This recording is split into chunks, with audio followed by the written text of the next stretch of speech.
Hello there. The lefties, in pursuit of their own agenda, spent all their time trying to shut down everyone else's freedom of speech. But now that dog's come back to bite them.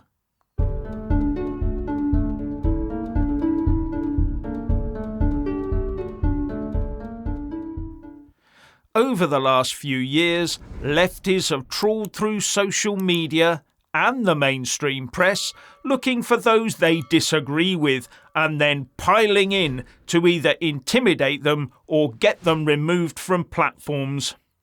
They've hassled employers and advertisers in their attempt to shut down any non-communist discourse from the right of centre. They've even reported social media users to the police, using any excuse they can to get people arrested or at the very least get issued with one of those abhorrent non-crime hate incident reports, with the abhorrence of that being encapsulated by the words non-crime. No crime should mean no police involvement, and no police file report. Anyway, over the weekend, anti-monarchists were active at the Coronation and 52 of them were arrested. Whether right or wrong, I don't know. But it's the lefties, like Zara Sultana MP, Green member of the London Assembly, Caroline Russell, and activist Ash Sarkar, who are upset by these arrests. I wonder what they'd have said had the protesters been advocating the return of fox hunting, for example, or stopping the rubber boats, maybe. I wonder if those same people would then be calling for immediate arrests and prison sentences. Anyway, those on the right had always said that if those on the left pushed their cancel culture and even got the police involved, which they did, it would eventually turn round and bite something the left believed in. And don't whine about it when it does, we said. And now it has. Now I do understand that anti-monarchy is not an exclusively left-wing enterprise, but it's the left complaining about it as far as I can see. Anyway, I'm not sure this newfound Met Police zeal for maintaining order will last much longer now that the coronation is over. No doubt someone will take the Met to court over this, and the judges will find against the police, compensation will be paid by the taxpayer, and it will be back to normal with the police doing all they can to facilitate the right sort of protesters as they continue to disrupt the lives of ordinary folk. Until the next time, the great and good need to be protected, no doubt.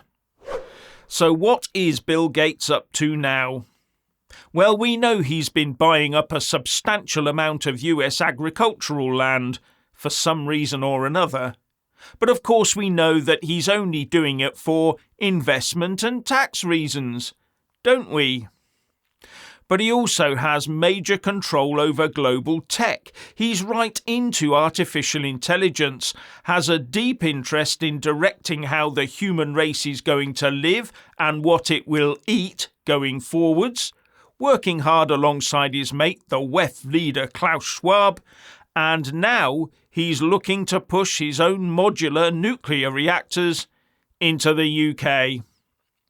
And get this, although Rolls-Royce has already started this process, we suddenly hear that the Chancellor Jeremy Hunt wants to slow the procurement process down to get international bidders involved. And yes, Bill Gates has a nuclear energy company called TerraPower based in Washington, and its baby is Natrium technology, using a sodium-fast reactor coupled with a molten salt energy storage system. And TerraPower told The Times that the company is reviewing the UK opportunity and that the UK has a lot to offer in the deployment of new nuclear technologies. Does that translate into we think the UK has a lot of dosh to give us? While the Telegraph is reporting that Rolls-Royce is facing a battle to get its own small modular reactors approved by the government after Chancellor Jeremy Hunt said that a competitive tender would be run on the projects, despite 210 million quid of taxpayer money already having been invested in the company's proposal. So we start using a UK-based company, which Rolls-Royce plc is, fork out taxpayers' money in support of that project, then slow down to allow other interests external to the UK to catch up. And remember, we've already signed a deal with the US company Last Energy to sell us 24 small modular reactors to be operational by 2026. But there's a go slow for Rolls-Royce plc. You would think that our Chancellor would rather see anyone outside the UK profit at our expense rather than go in-house and waste our money in the process. Or is he being driven by the faceless civil service mandarins that wander about the corridors of the Westminster blob while magicking up further anti-UK policies to drive us to inevitable destitution, so we can then be mopped up by the EU, the UN or whatever, as long as it's not British? Or has someone been whispering in Hunt's ear? What is it with all this UK hating in the UK establishment? It's us who pays their wages. And the only message they get is the voters turning up last Thursday, well, the few that bothered, that is, and putting their crosses in the Labour, Lib Dem and Green boxes, much to the relief of the blob, who will feel emboldened to further shaft us. And those on the left are still bleating about another affront to their quittery, and that's over the new voter ID laws. Voter suppression, they squeal, and claim that it was all about stopping the young progressives from voting so that the right can win all the elections. And on the same day they were celebrating a thumpingly good result for their left. Duh.